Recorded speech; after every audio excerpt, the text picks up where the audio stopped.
Et bonjour tout le monde, j'espère que vous allez bien. Dans cette vidéo, on va voir ensemble l'exercice 1 du National Sciences Maths de 2025, partie 2. hein. On avait déjà vu ensemble la partie 1 dans une autre vidéo. Maintenant, on va passer à la partie 2.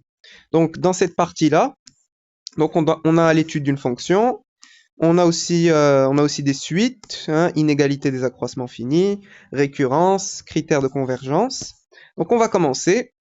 Alors, partie 2, on pose j est égal à l'intervalle racine carrée de 3 ouvert, 2 ouvert, et alpha est égal à 1 sur bêta. Soit j'ai la fonction définie sur 0 ouvert plus l'infini par g de x est égal à racine carrée de 1 plus 1, de exponentielle de 1 plus 1 sur x au carré. Question 1a, étudier les variations de g. Donc ici, on a la fonction g, elle est définie de cette manière. Donc, bien sûr, on va devoir calculer la dérivée. Elle est dérivable comme composée de fonctions dérivables sur 0 ouvert plus l'infini. Mais pour calculer la dérivée, on va la réécrire autrement, puisque si on calcule la dérivée directement comme ça va prendre beaucoup de temps. Alors, ce qu'on va faire, donc d'une part, on justifie qu'elle est dérivable. Donc, pour tout x dans 0 ouvert plus l'infini, on a g de x. Donc, c'est cette fonction-là, racine carrée de exponentielle de 1 plus 1 sur x au carré. Bien sûr, elle est dérivable sur l'intervalle 0 ouvert plus l'infini comme composée de fonctions dérivables sur 0 ouvert plus l'infini. Donc, j'ai la fonction qui a x associe 1 plus 1 sur x au carré. Elle est dérivable sur 0 ouvert plus l'infini. La fonction exponentielle, elle est dérivable sur 0 ouvert plus l'infini. Et la fonction racine carrée, donc ici, j'ai la composée de fonctions dérivables sur 0 ouvert plus l'infini. Alors, avant de calculer la dérivée, je vais réécrire ça autrement, puisque pour tout x dans 0 ouvert plus l'infini, donc g de x, ce que je vais faire, ici j'ai racine carrée. Alors, racine carrée, à la place, je vais mettre puissance 1 demi. C'est la même chose.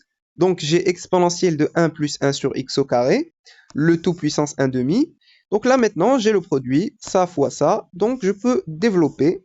Et en développant, j'aurai exponentielle de 1 demi plus 1 sur 2x au carré. Et là, je peux calculer la dérivée de ça. C'est plus facile, puisque ici, j'ai exponentielle d'une fonction. La fonction qui a x associe 1 demi plus 1 sur 2x au carré. J'utilise cette formule. Donc, la dérivée de exponentielle de u, c'est u' e de u. Avec u, ici, ça va être la fonction qui a x associe 1 demi plus 1 sur 2x au carré.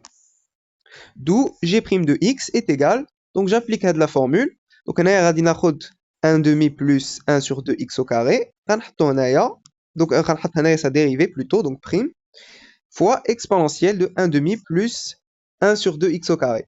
Donc ici, je dois calculer la dérivée de ça. Donc on a un dit 1 demi, donc la dérivée c'est 0, et un dit 1 sur 2x au carré. Et la dérivée de 1 sur u, c'est moins u' sur u au carré. Donc j'aurai moins la dérivée de 2x au carré sur 2x au carré puissance 2.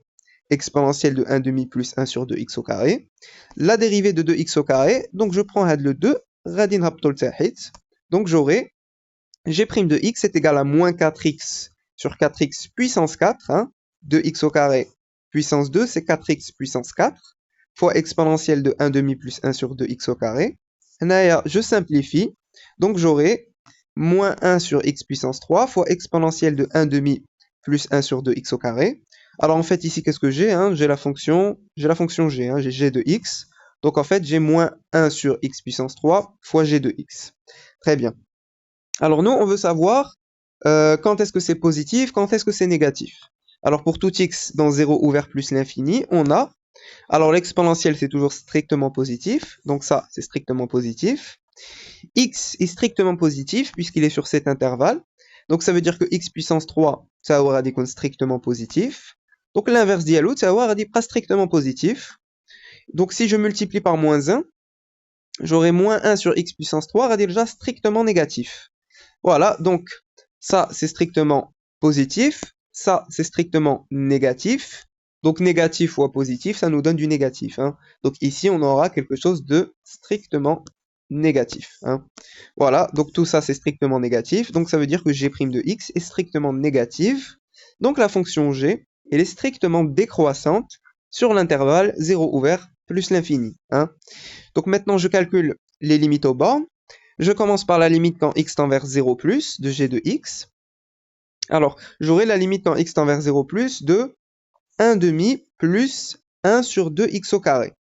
Alors, quand x tend vers 0 plus, donc là j'aurai 1 sur 0 plus, 1 sur 0 plus c'est plus l'infini, donc plus l'infini plus 1 demi ça reste plus l'infini.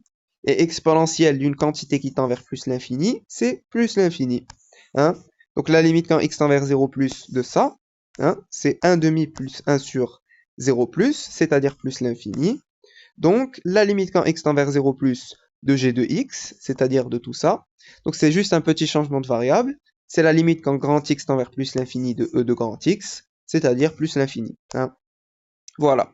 Ensuite, la limite quand x tend vers plus l'infini maintenant. Donc quand x tend vers plus l'infini, alors ici j'aurai, alors 1 sur plus l'infini, ça nous donne 0. Hein. Donc 0 plus 1 demi, donc ça nous fait 1 demi, donc on aura exponentielle de 1 demi. Hein. Donc la limite quand x tend vers plus l'infini de ce que j'ai là, tac, c'est 1 demi plus 1 sur plus l'infini, c'est-à-dire 1 demi plus 0, donc 1 demi. Voilà, donc tout ça, ça va tendre vers 1 demi. Donc au final, la limite quand x tend vers plus l'infini de g de x, donc c'est exponentielle de 1 demi, ou bien racine carrée de e. Hein. Voilà, donc là maintenant, on peut faire notre tableau de variation. Hein. On est sur 0 ouvert plus l'infini, donc là, je vais mettre 2 barres. Hein. Le signe de la dérivée, donc c'est strictement négatif. Ça veut dire que la fonction sera strictement décroissante. La limite en 0 plus Relna c'est plus l'infini. La limite en plus l'infini, Relna c'est racine carrée de e ou bien exponentielle de 1 demi. Hein. Voilà, donc pour les variations, c'est bon. Hein. Très bien. Ensuite, on passe à la question B. Montrer que pour tout x dans J, g de x est compris entre racine carrée de 3 et 2, inégalité stricte. On donne racine carrée de 3 est à peu près égal à 1,73. Exponentielle de 2 tiers est à peu près égal à 1,95. Et exponentielle de 5 sur 8 est à peu près égal à 1,87.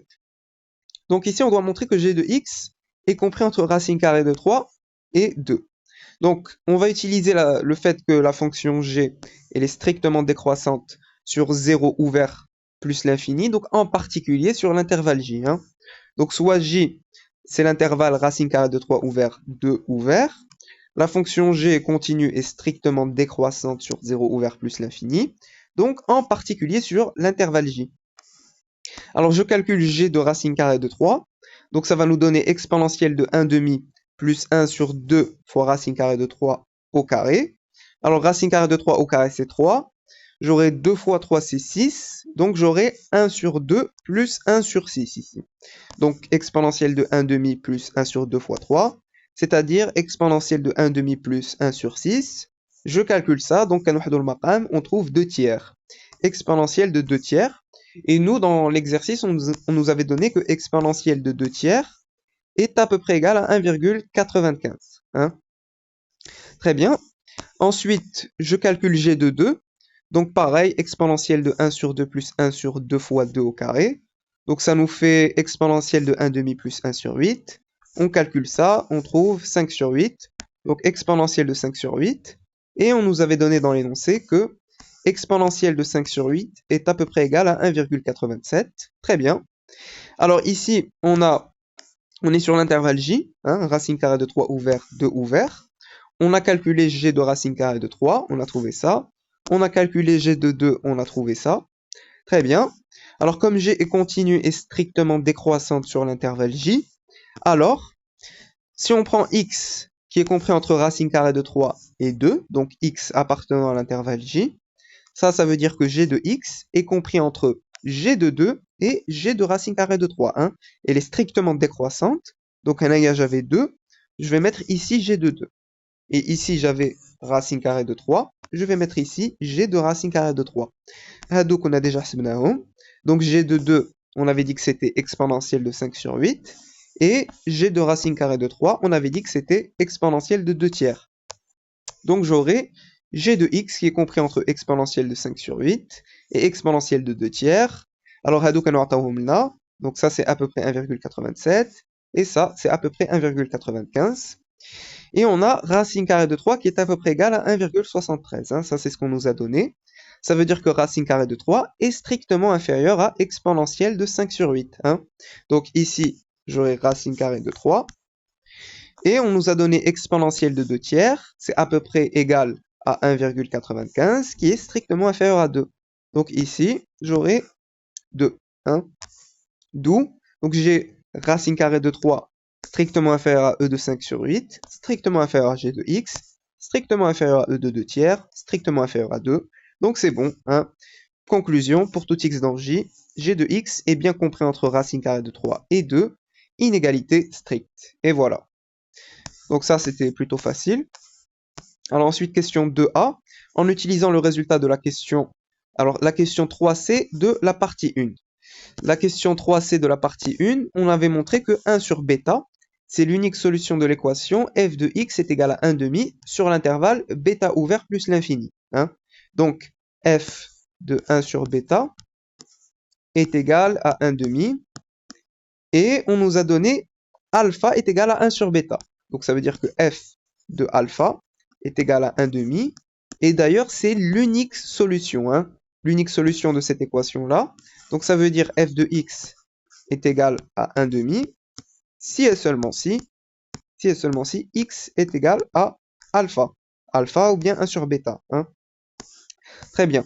Alors, en utilisant le résultat de la question 3c de la partie 1, montrer que g de alpha est égal à alpha, avec alpha ou 1 sur bêta. Ok, alors, question 2a.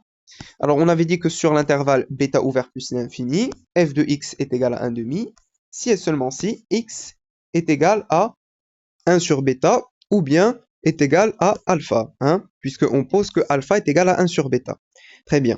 Alors, on a f de 1 sur bêta qui est égal à 1 demi, hein, puisque 1 sur bêta, c'est l'unique solution de cette équation-là. Ça veut dire que 1 sur bêta au carré fois ln de 1 sur bêta sur 1 sur bêta au carré plus 1 est égal à 1 demi. Hein. Juste, je remplace ici par 1 sur bêta.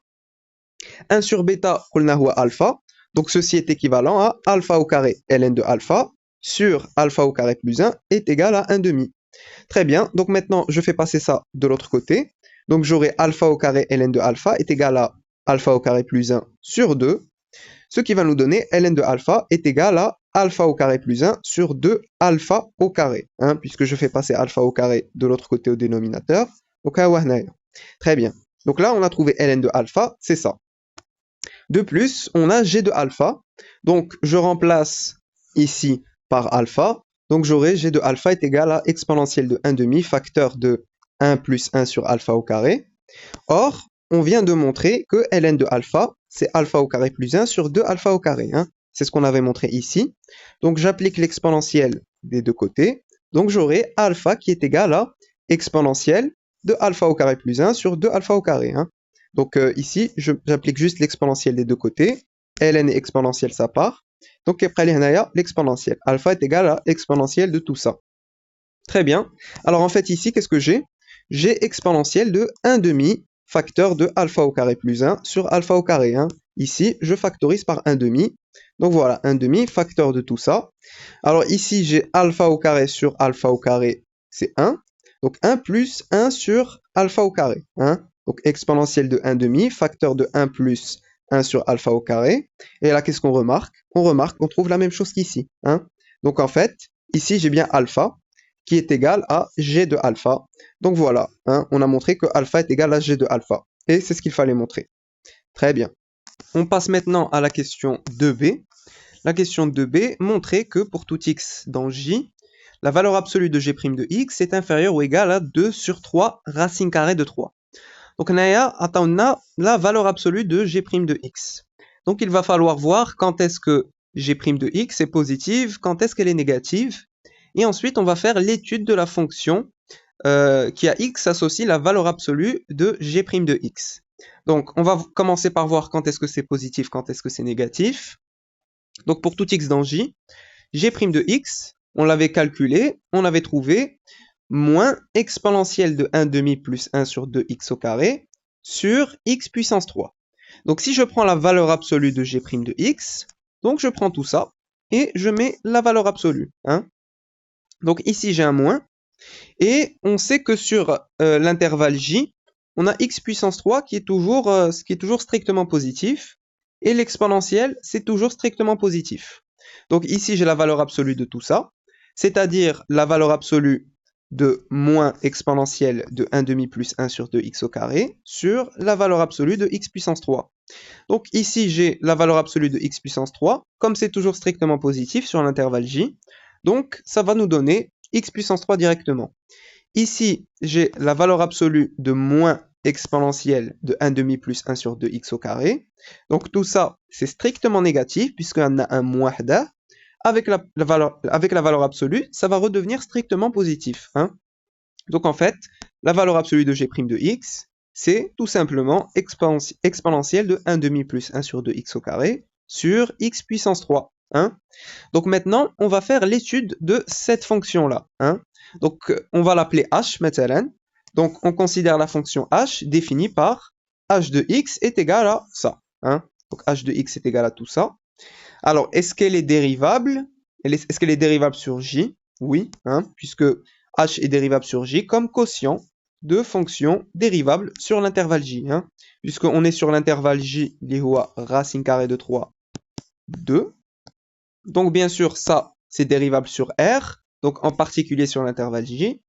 Et ici, au dénominateur, donc j'ai toujours quelque chose de différent de 0. Donc, c'est bon. Hein, et la fonction qui a x associe x puissance 3, elle va être dérivable sur l'intervalle j. Donc, parfait.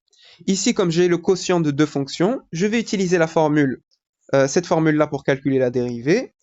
La dérivée de u sur v, c'est u'v moins uv' sur v puissance 2.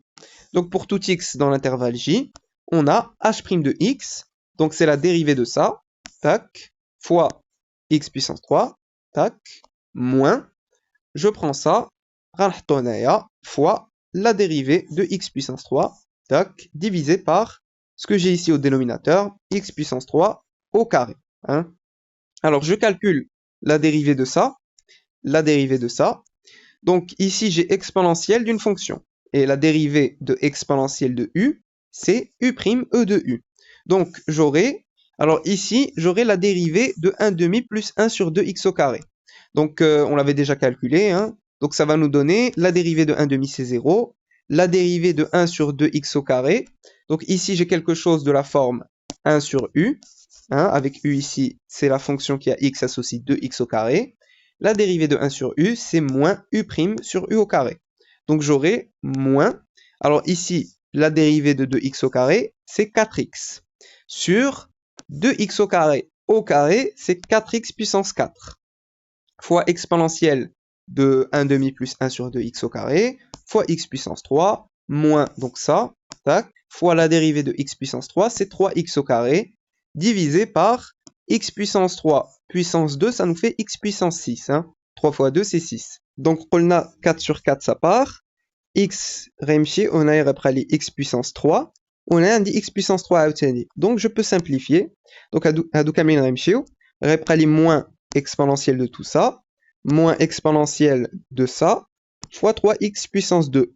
On a qui m'a dit moins exponentielle, je peux factoriser. Hein. Donc je factorise par moins exponentielle de 1 demi plus 1 sur 2x au carré, hein, facteur commun. Donc en factorisant, je factorise par moins exponentielle de 1 demi plus 1 sur 2x au carré. Il faut les parenthèses 1 plus 3x au carré et divisé par x puissance 6. Alors l'exponentielle, c'est toujours strictement positif. 1 plus 3x au carré, c'est toujours strictement positif puisqu'on est sur l'intervalle j. Et x puissance 6, c'est toujours strictement positif. Donc avec le moins, tout ça, ça va devenir strictement négatif. Alors ici, on est sur l'intervalle j. J, c'est racine carrée de 3 ouvert, 2 ouvert. Donc c'est strictement négatif. Et ça reste quand même strictement négatif, même si je ferme les bornes de mon intervalle. Hein. Racine carrée de 3 fermé, 2 fermé. Ça reste strictement négatif, même si je ferme les bornes. Donc ici, la dérivée est strictement négative, donc ça veut dire que la fonction h, elle est strictement décroissante. Elle est strictement décroissante sur j, et je peux aussi fermer les bornes. Hein. Donc h est strictement décroissante sur l'intervalle j, et aussi sur racine carrée de 3 fermé, 2 fermé. Je ferme les bornes, puisque ici, j'aurai besoin de calculer l'image de racine carrée de 3 par la fonction h. Hein. Comme ça, ensuite, je pourrais majorer. Donc, si je calcule h de racine carrée de 3, donc je remplace, hein, puisque h, on avait dit que c'était cette fonction-là, donc je remplace les x par racine carrée de 3. Donc, j'aurai exponentielle de 1 demi plus 1 sur 2 fois racine carrée de 3 au carré sur racine carrée de 3 puissance 3. Ce qui va nous donner, donc je calcule ça, je trouve 6 ici. Je calcule 1 demi plus 1 sur 6, donc donc j'aurai 2 tiers. Ici, j'ai racine carrée de 3 puissance 3, c'est-à-dire 3 fois racine carrée de 3. Hein. Donc racine carrée de 3 puissance 3, c'est racine carrée de 3 fois racine carrée de 3 fois racine carrée de 3. Racine carrée de 3 fois racine carrée de 3, c'est 3. Hein. Donc j'ai 3 racine carrée de 3 ici au dénominateur. Donc ça nous donne exponentielle de 2 tiers sur 3 racine carrée de 3. Très bien. Là, je peux faire un tableau de variation. Donc sur mon tableau de variation, je vais mettre racine carrée de 3, 2. Et là, je ferme les bornes de l'intervalle pour pouvoir mettre donc le signe de h'. Donc je vais mettre négatif, strictement négatif. Les variations, donc ici, je vais mettre l'image de racine carrée de 3 par la fonction h.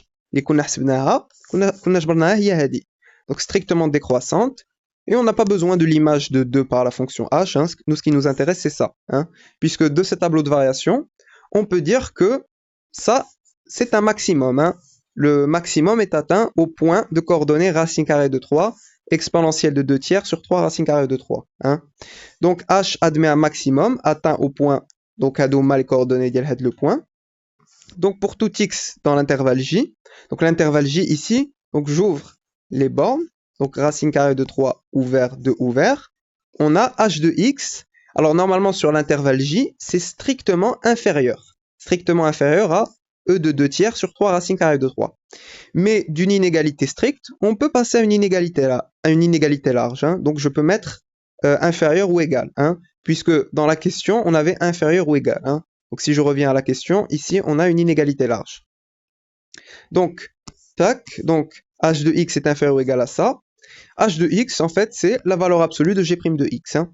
Donc la valeur absolue de g' de x est inférieure ou égale à ça. Alors nous, on veut montrer que c'est inférieur ou égal à 2 sur 3 racine carrée de 3. Hein.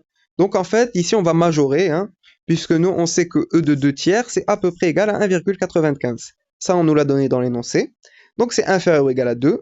Maintenant, je multiplie des deux côtés par 1 sur 3 racine carrée de 3, hein, qui est un nombre strictement positif. Donc je ne change pas le sens de l'inégalité. Donc j'ai ça, qui est inférieur ou égal à ça. Donc voilà, hein, je peux dire que la valeur absolue de g' de x est bien inférieure ou égale à 2 sur 3 racine carrée de 3. Et voilà. Parfait. Donc voilà, c'est ce qu'il fallait montrer. Ensuite, question C, en déduire que pour tout x dans J, la valeur absolue de g de x moins alpha est inférieure ou égale à 2 sur 3 racine carrée de 3 fois la valeur absolue de x moins alpha. Donc ici, on sent l'inégalité des accroissements finis. Hein. Donc pour rappel, l'inégalité des accroissements finis, donc il nous faut 3 conditions. Il faut qu'on ait une fonction f qui soit continue sur un intervalle AB fermé des deux côtés. Il faut que f soit dérivable sur un intervalle AB ouvert des deux côtés. Et il faut que la valeur absolue de f' de x soit inférieure ou égale à un réel qu'on appelle m, grand M ici. Si on a ces 3 conditions, on peut dire que d'après l'inégalité des accroissements finis, la valeur absolue de f de b moins f de a est inférieure ou égale à grand M fois la valeur absolue de b moins a. Très bien. Alors, ici, on va à la place de la fonction f, bien sûr, on aura la fonction g. Donc, on sait que la fonction g, elle est continue sur, je peux fermer ici, je peux fermer les bornes de mon intervalle, donc elle est continue sur racine carrée de 3, de fermer des deux côtés.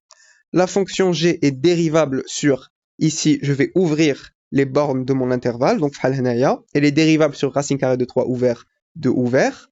Et pour tout x dans l'intervalle racine carrée de 3 fermé, de fermé, on a la valeur absolue de g' de x est inférieure ou égale à 2 sur 3 racine carrée de 3. Hein. Donc ça, c'est vrai aussi sur l'intervalle. Hein. Donc si je ferme ici, je dois mettre inférieur ou égal, hein, puisque sur notre tableau de variation, ici, on avait donc le maximum, il est atteint, faites le point. Hein, ce point de coordonnées, racine carrée de 3, e de 2 tiers sur 3 racine carrée de 3. Donc, si je ferme les bandes de l'intervalle, racine carrée de 3 fermé, 2 fermé, ici, je dois mettre une inégalité large, hein, puisque on peut atteindre exponentielle de 2 tiers sur 3 racine carrée de 3. Donc c'est bon, hein, de toute façon, non, il nous faut juste une inégalité large. Donc ici, ça reste vrai, hein, inégalité large. Très bien. Donc ici, j'ai mes trois conditions, c'est bon. Donc d'après l'inégalité des accroissements finis, pour tout couple AB appartenant à l'intervalle racine carrée de 3, 2 fermé des deux côtés, puissance 2, on a la valeur absolue de G de B moins G de A qui est inférieure ou égale à 2 sur 3 racine carrée de 3 fois la valeur absolue de B moins A. Hein. Ça, c'est ce que nous dit l'inégalité des accroissements finis. Or, soit x appartenant à l'intervalle racine carrée de 3 fermé, 2 fermé, et alpha est égal à 1 sur bêta. Donc ici, je dois montrer que alpha, il est dans cet intervalle. Hein. Racine carrée de 3 fermé, 2 fermé. Donc on a bêta qui est compris entre 1 demi et 1 sur racine carrée de 3. Ça, on l'avait montré la première partie de notre exercice. Hein, on avait dit que bêta, il appartient à l'intervalle 1 demi, 1 sur racine carrée de 3, ouvert des deux côtés. Donc ici, je mets une inégalité stricte. Donc ça veut dire que je prends l'inverse, 1 sur bêta est compris entre racine carrée de 3 et 2. Hein. Je prends l'inverse, donc je change le sens de l'inégalité. 1 sur bêta, c'est quoi? C'est alpha. Donc alpha est compris entre racine carrée de 3 et 2, et je peux mettre une inégalité large. Hein. Donc je peux passer d'une inégalité stricte à une inégalité large, ça reste vrai. Donc j'ai bien alpha qui est compris entre racine carrée de 3 et 2, fermé des deux côtés. Hein. Donc il appartient à cet intervalle, fermé des deux côtés plutôt. Voilà. Donc j'ai x qui appartient à cet intervalle, alpha tahwa. Donc je peux appliquer ce que j'ai montré avec l'inégalité des accroissements finis pour b radicun huwa x et le ahnaya radicun huwa alpha. Hein. Donc j'aurai g de x moins g de alpha en valeur absolue qui est inférieur ou égal à 2 sur 3 racine carrée de 3 fois la valeur absolue de x moins alpha. Et g de alpha, on avait déjà montré que c'était égal à alpha. Donc à la place de g de alpha, je peux mettre directement alpha. Donc j'aurai la valeur absolue de g de x moins alpha inférieur ou égal à 2 sur 3 racine carrée de 3 fois la valeur absolue de x moins alpha. Et voilà, c'est bon. Parfait. Donc c'est bon, on continue. Tac. Question 3, on considère la suite xn, n dans n, définie par x0 est égal à 7 sur 4, et pour tout n dans n, xn plus 1 est égal à g de xn. Question A, montrer que pour tout x dans n, xn appartient à j, donc que xn appartient à l'intervalle racine carrée de 3, 2, ouvert des deux côtés. Très bien. Donc ici, on va faire une récurrence. Hein. Initialisation, hérédité, conclusion. Donc, tac, pour tout n dans n, on a donc la suite xn, elle est définie de cette manière. On pose Pn, donc c'est la propriété qu'on doit démontrer. Pour tout n dans n, xn appartient à l'intervalle j. On commence par l'initialisation. Pour n est égal à 0, on nous a donné x0 ou à 7 sur 4. Hein. 7 sur 4, je peux le réécrire comme ça. 4 sur 4 plus 3 sur 4. 4 sur 4, c'est 1. 3 sur 4, c'est 0,75. Très bien. Donc nous, on veut montrer que x0 est compris entre racine carrée de 3 et 2, inégalité stricte, pour pouvoir dire qu'il appartient à l'intervalle j. Donc, or, 1,75 est compris entre 1,73 et 2, hein, inégalité stricte. C'est-à-dire 7 sur 4, hein, donc 1,75 fois 7 sur 4. C'est compris entre racine carrée de 3, hein. On nous a donné dans l'énoncé que racine carrée de 3 est à peu près égal à 1,73. Donc 7 sur 4 est compris entre racine carrée de 3 et 2, inégalité stricte. Donc voilà, hein, on a bien x0 qui appartient à l'intervalle racine carrée de 3, 2, ouvert des deux côtés, c'est-à-dire l'intervalle j. Voilà, donc la propriété est vraie au rang n est égal à 0. On passe maintenant à l'hérédité. Donc pour l'hérédité, supposons que xn appartient à l'intervalle j. Et montrons que xn plus 1, il appartient à l'intervalle j. Donc, on a xn qui appartient à l'intervalle j. Ça, c'est notre hypothèse de récurrence. Donc ça veut dire que xn est compris entre racine carrée de 3 et 2, inégalité stricte, donc implication ou bien équivalence, hein. C'est pas, on peut mettre les deux ici. Donc maintenant, j'applique la fonction g. Donc ici, comme g elle est strictement décroissante sur j, donc j'inverse le sens de l'inégalité, hein. Donc g de xn est compris entre g de 2 et g de racine carrée de 3, inégalité stricte.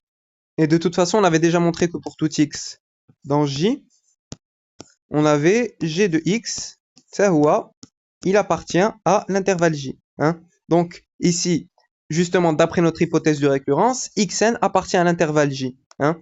Donc en fait, ici, j'aurai g de xn, ça il va appartenir à l'intervalle j, et g de xn, xn plus 1, hein. Donc en fait, ici, j'ai g de xn, donc il va être compris entre e de 5 sur 8 et e de 2 tiers, et e de 5 sur 8, il est strictement supérieur à racine carrée de 3, et e de 2 tiers, il est strictement inférieur à 2. Donc voilà, j'ai bien g de xn qui est compris entre racine carrée de 3 et 2, inégalité stricte. Donc voilà, xn plus 1 est compris entre racine carrée de 3 et 2, puisque g de xn xn plus 1. Donc c'est bon, on a bien montré que xn plus 1 appartient à l'intervalle j. Voilà, donc maintenant, on conclut. Donc conclusion, d'après le principe de récurrence, xn appartient à j pour tout x dans n. Et voilà, c'est tout. Parfait. Donc pour la question avec la récurrence, donc c'est la question A, c'est bon, on a montré que xn appartient à j.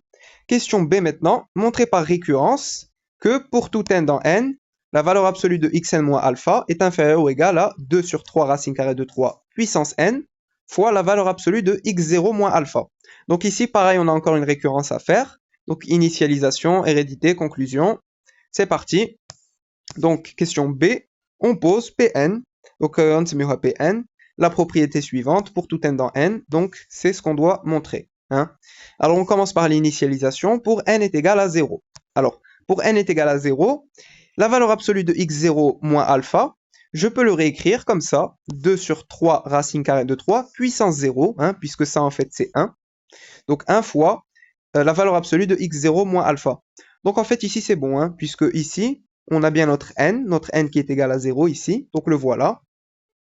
Donc ici j'ai une égalité, je peux mettre une inégalité large, hein, donc ici inférieur ou égal, ça marche avec l'égalité aussi, hein. Donc en fait ici je peux mettre une inégalité large, inférieur ou égal, c'est bon, donc ça reste vrai. Donc voilà, hein, la propriété est vraie au rang n est égal à 0, hein. Voilà, donc l'initialisation c'est bon, c'était facile. Maintenant, on passe à l'hérédité. Donc pour l'hérédité, supposons que la propriété est vraie au rang n, donc qu'on a bien cette inégalité, et on va montrer que elle est vraie au rang n plus 1, donc que xn plus 1 moins alpha en valeur absolue est inférieur ou égal à 2 sur 3 racine carrée de 3 puissance n plus 1 fois la valeur absolue de x0 moins alpha. Parfait. Alors, on va commencer par l'hypothèse de récurrence. Donc c'est ce qu'on a supposé ici.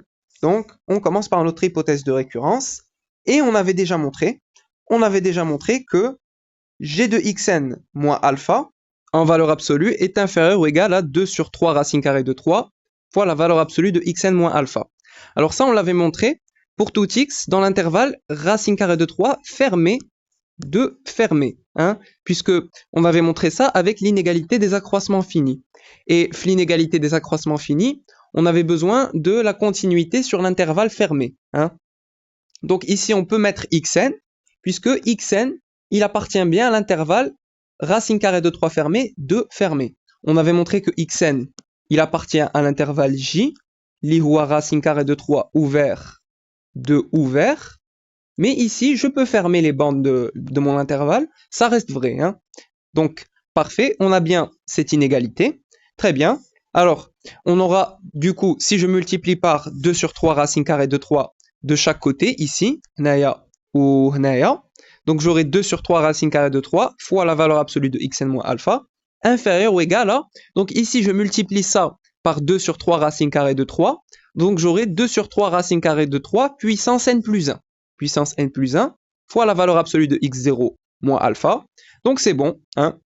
G de xn moins alpha en valeur absolue est bien inférieur ou égal à 2 sur 3 racine carrée de 3 xn plus 1 fois la valeur absolue de x0 moins alpha. Pourquoi? Parce que regardez, ici j'ai ça qui est inférieur ou égal à ça, on dit عاوتاني هذا هنايا qui est inférieur ou égal à ça. Donc c'est bon, hein, je peux dire que ça, c'est inférieur ou égal à ça. Hein. Donc c'est ce que j'ai mis ici. Donc voilà, hein, on a montré que la propriété est vraie au rang n plus 1, puisque en fait ici, g de xn ou xn plus 1. Hein. Donc voilà, la valeur absolue de xn plus 1 moins alpha est inférieure ou égale à tout ça. Et voilà, donc c'était ce qu'on devait montrer. Hein. Voilà.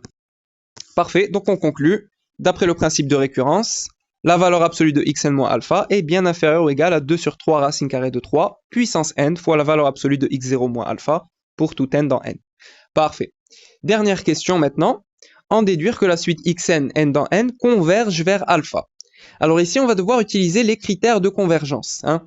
Donc ici, on a xn moins alpha en valeur absolue est inférieur ou égal à واحد la suite. Hein. Donc ici, comme j'ai puissance n, j'ai bien une suite, donc ça varie en fonction des valeurs de n.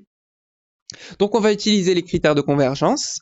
Alors pour rappel, on va utiliser celui-là. Hein. Lorsqu'on a une suite un moins un réel qu'on appelle L, donc L c'est un réel ici, en valeur absolue qui est inférieure ou égale à la suite qu'on appelle Vn, et que, deuxième condition, la limite quand n tend vers plus l'infini de la suite Vn c'est 0, alors on peut dire que la limite quand n tend vers plus l'infini de un, il y a L, hein, donc le réel.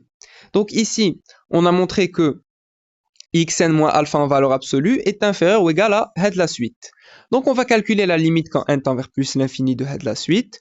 Normalement, radix rojna 0. Et on pourra en déduire que la limite en plus l'infini de xn, il y a le réel, il y a alpha. Donc pour tout n dans n, on a déjà montré cette inégalité, il y a dit.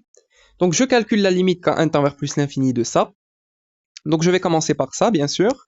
Donc en plus l'infini, donc ça va tendre vers 0. Pourquoi? Parce que ce que j'ai là, fausse les parenthèses, c'est compris entre moins 1 et 1. Hein. 2 sur 3 racine carrée de 3 est compris entre moins 1 et 1. Inégalité stricte, hein. Il faut que ce soit une inégalité stricte. Donc je peux dire que ça va tendre vers 0.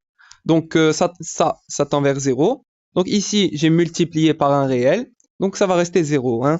Donc la limite, quand n tend vers plus l'infini de tout ça, ça reste 0. Voilà, donc j'ai de la suite qui tend vers 0. Donc je peux utiliser ces critères de convergence pour en déduire que xn va tendre vers alpha. Voilà, donc d'après les critères de convergence, la limite quand n tend vers plus l'infini de xn, c'est alpha. Et voilà. Donc on a terminé cet exercice d'analyse. J'espère que cette vidéo vous a plu. N'hésitez pas à mettre vos remarques et vos suggestions en commentaire et à très bientôt.